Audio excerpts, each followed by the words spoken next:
বন্ধুরা, যদি আপনি আপনার চ্যানেলে সঠিকভাবে কিওয়ার্ড অ্যাড না করেন তাহলে কিন্তু আপনার চ্যানেলটা কেউ ইউটিউবে সার্চ করলে আপনার চ্যানেলটা কেউ খুঁজেই পাবে না। এবং আপনি যে ক্যাটাগরিতে ভিডিও করছেন সেই ক্যাটাগরিটা কোন ক্যাটাগরি এবং কোন ক্যাটাগরির অডিয়েন্সের কাছে আপনার ভিডিও রেকমেন্ড করা যায় সেটা কিন্তু ইউটিউব নিজেই বুঝতে পারবে না এবং আপনার চ্যানেলটা কিন্তু শুরু থেকেই ডাউন হয়ে যাবে। তো বন্ধুরা, আজকের ভিডিওতে আপনাকে দেখাবো মোবাইল দিয়ে আপনি কীভাবে সঠিক নিয়মে আপনার চ্যানেলের জন্য কিওয়ার্ড অ্যাড করবেন। তো চলুন ভিডিওটি শুরু করা যাক। সরাসরি চলে আসবেন ক্রোম ব্রাউজারে আসার পরে আপনি সার্চ করবেন ওয়াইটি স্টুডিও লিখে সার্চ করার পরে প্রথমে যে আপনি লিঙ্ক দেখতে পাচ্ছেন এই লিঙ্কে আপনাকে ক্লিক করতে হবে। ক্লিক করে দেওয়ার পরে আপনার চ্যানেলের যে ওয়াইটি স্টুডিও আছে সেটা কিন্তু ক্রোম ব্রাউজারের ডেস্কটপ ভার্সনে ওপেন হয়ে যাবে।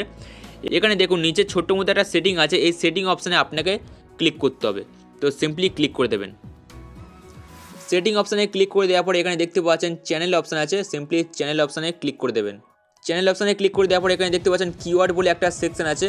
এখানে আপনার চ্যানেলের জন্য কিওয়ার্ড অ্যাড করতে হবে, এই জায়গাটা আপনার ফাঁকা থাকবে, এখানে আপনাকে ফুলফিল করতে হবে। তো এখানে আপনি কী লিখবেন, এখানে আপনার চ্যানেলের যে নামটা আছে প্রথমেই আপনার চ্যানেলের নামটা ঘুরিয়ে ফিরিয়ে লিখবেন। ধরো আপনার চ্যানেলের নাম টেক বাংলা, তো এখানে আপনি ঘুরিয়ে ফিরিয়ে লিখতে পারেন টেক বাংলা, বাংলা টেক, বা আপনার চ্যানেলের নামটা কিন্তু ভেঙে ভেঙে লিখতে হবে। ধরো শুধু বাংলা দিলেন তারপর টেক দিলেন, এরকমভাবে কিন্তু আপনাকে লিখতে হবে। তো আমি এখানে লিখে দিচ্ছি। এখানে দেখুন আমার চ্যানেলের নামটা কিন্তু আমি ঘুরিয়ে ফিরিয়ে লিখেছি এবং ভেঙে ভেঙে লিখেছি। তো প্রথমেই আপনার কাজ হবে আপনার চ্যানেলের নামটা ঘুরিয়ে ফিরিয়ে লিখবেন এবং ভেঙে ভেঙে লিখবেন। এবারে দ্বিতীয় যে আপনার কাজটা করতে হবে, আপনি যে টপিকে ভিডিও তৈরি করেন আপনার ভিডিও টপিকগুলো কী কী সেই টপিকগুলো কিন্তু এখানে আপনাকে লিখতে হবে। ধরো আমি যে ভিডিও তৈরি করি ফেসবুক টিপস অ্যান্ড ট্রিক এবং ইউটিউব টিপস অ্যান্ড ট্রিক নিয়ে, সেহেতু কিন্তু আমাকে এখানে আমার ভিডিও টপিকগুলো লিখতে হবে। তো আপনিও আপনার ভিডিও টপিকগুলো লিখে দেবেন। তো এখানে দেখতে পাচ্ছেন আমি আমার ভিডিও টপিকগুলো লিখে দিয়েছি, তো আপনিও কিন্তু আপনার ভিডিও টপিকগুলো এখানে লিখে দেবেন। এবারে 3 নম্বর যে কাজটা আপনাকে করতে হবে, আপনার চ্যানেলের ক্যাটাগরি অনুযায়ী যে বড় ইউটিউবার আছে সেই ইউটিউবারের চ্যানেলের নাম কিন্তু এখানে আপনাকে কিওয়ার্ড হিসেবে অ্যাড করতে হবে। তো আমার ক্যাটাগরি অনুযায়ী যে বড় ক্রিয়েটার আছে মনোজ দে, তারপর টেক বর্মন, টিয়া সেক্স, এগুলো কিন্তু আমার ক্যাটাগরি অনুযায়ী বড় বড় ইউটিউবার, তাদের চ্যানেলের নাম কিন্তু এখানে আমি কিওয়ার্ড হিসেবে অ্যাড করব। তো আপনিও করে দেবেন আপনার ক্যাটাগরি অনুযায়ী। লিখে দেওয়ার পরে সিম্পলি সেভ অপশানে ক্লিক করে দিয়ে এটাকে আপনি সেভ করতে পারেন।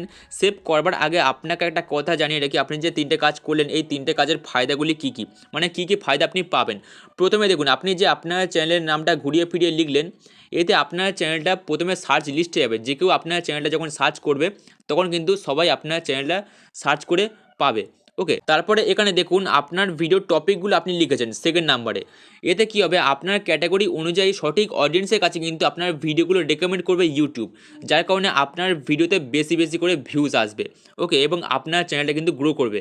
তারপরে দেখুন আপনার ক্যাটাগরি অনুযায়ী যে বড় ইউটিউবার তাদের চ্যানেলের নাম কিন্তু এখানে আপনি লিখলেন, ফলে কী হবে, তাদের যে বড় বড় অডিয়েন্স আছে, তাদের যে বিশাল অডিয়েন্স আছে, তাদের অডিয়েন্সের কাছে কিন্তু আপনার ভিডিওটাও ইউটিউব রিকমেন্ড করবে, যার কারণে আপনার ভিডিওতে আরও বেশি ভিউজ আসার চান্স থাকবে এবং আপনার ভিডিওগুলো কিন্তু সঠিক অডিয়েন্সের কাছে ইউটিউব রেকমেন্ড করবে। ওকে, তো আশা করব আজকের ভিডিও আপনাদের ভালো লেগেছে এবং আপনি শিখতে পেরেছেন যে আপনার চ্যানেলের জন্য কীভাবে সঠিক নিয়মে কিওয়ার্ড অ্যাড করবেন। তো দেখা হচ্ছে নেক্সট ভিডিওতে। সবাই ভালো থাকবেন এবং চ্যানেলটা অবশ্যই পারলে সাবস্ক্রাইব করে দেবেন।